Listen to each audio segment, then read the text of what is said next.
আসসালামু আলাইকুম এভরিওয়ান, সবাই কেমন আছেন? আশা করি ভালো আছেন। আলহামদুলিল্লাহ আমিও ভালো আছি। তো আমি আজকে আপনাদেরকে দেখাবো কুচি সালোয়ার কিভাবে সেলাই করতে হয়। ভিডিওটি সম্পূর্ণ মনোযোগ সহকারে দেখতে থাকুন, নতুনদের জন্য খুব গুরুত্বপূর্ণ একটি ভিডিও। তো প্রথমে আমরা কাপড়টি 2 বার 4 পাট করে নেব। এরপরে আমরা কাটিং করার জন্য এভাবে একটি মার্জিন টেনে নেব, একটি কাটিং করার জন্য এবং একটি সেলাই করার জন্য। এখানে দুটি মার্জিন টেনে নেব এভাবে সোজা করে।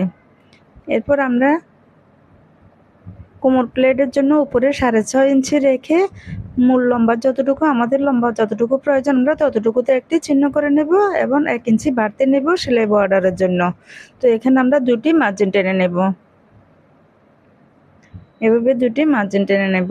এরপরে আমরা পায়ের মুখ যতটুকু প্রয়োজন আমরা ওই পায়ের মুখে একটি চিহ্ন করে নেব, 1 ইঞ্চি কাটিংয়ের জন্য রেখে দিব।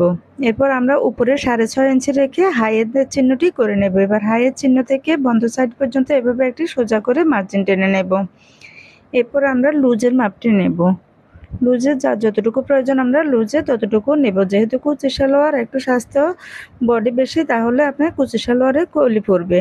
তো আমরা এখানে একটি হিপের ইয়েতে শেপ দিয়ে মার্জিন করে নিলাম। এরপর আমরা বাড়তি যে অংশটি আছে এই অংশটি কেটে দেব।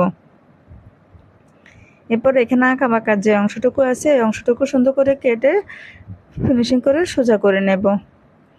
এরপর আমরা পায়ের অংশটুকু কেটে নেব, যতটুকু আমাদের পায়ে মার্জিন আছে মার্জিন বরাবর আমরা সুন্দর করে কেটে নেব। এবার হিপের এই শেপটি আমরা এভাবে কাটিং করে নেব। তো এখানে একটি চিহ্ন করে নেব সেলাই সুবিধার জন্য। এরপর আমরা এখানে কলির কাপড়টি কাটিং করে নেব। যে বাড়তি কাপড়টি সাইড থেকে যে কাপড়টি বের হয়েছে এই কাপড়টি দিয়ে আমরা এখানে কলির কাপড়টি কাটিং করব। তো এখানে আমরা কলির কাপড়টি এভাবে সুন্দর করে রেখে 1/2 ইঞ্চি সেলাইয়ের জন্য রাখতে হবে। এরপরে আমরা আমাদের লুজ যতটুকু প্রয়োজন আমরা লুজের মধ্যে এভাবে মার্জিন টেনে লুজটা মেপে নেব। তো এবার আমাদের লুজ যতটুকু আমরা ততটুকুতে একটি চিহ্ন করে নেব। 1 ইঞ্চি আমরা কাটিংয়ের জন্য রাখবো আর একটাতে সেলাইয়ের জন্য রাখলাম। এরপর আমরা এখানে ভিতরের দিকে এদিকে একটা মার্জিন টেনে নিলাম। এরপরে এখানে ভিতরের দিকে আমরা 2 ইঞ্চিতে একটা চিহ্ন করে নেব। চিহ্ন করে এভাবে হাইয়ের শেপটি দেওয়ার জন্য একটি মার্জিন টেনে নেব। এবারে কর্নারে একটি মার্জিন টেনে নেব। এরপরে এখানে সুন্দর করে একটি রাউন্ড শেপ দিয়ে নেব। তো এভাবে আমরা সুন্দর করে কাটিং করে নেব কলির কাপড়টি। তো এরকম আরও নতুন নতুন ভিডিও পেতে আমাদের পেজটি ফলো দিয়ে সাথে থাকুন। আর ভিডিওটি যদি ভালো লাগে অবশ্যই লাইক কমেন্ট শেয়ার করতে ভুলবেন না।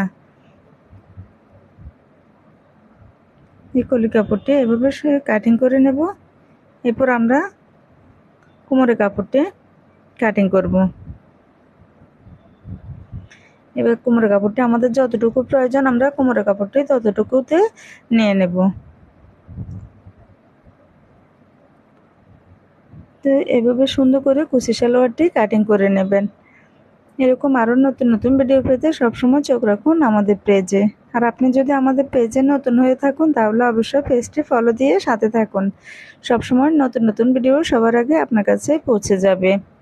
আর অন্যকে একটু দেখার সুযোগ করে দিবেন একটি রিকোয়েস্ট।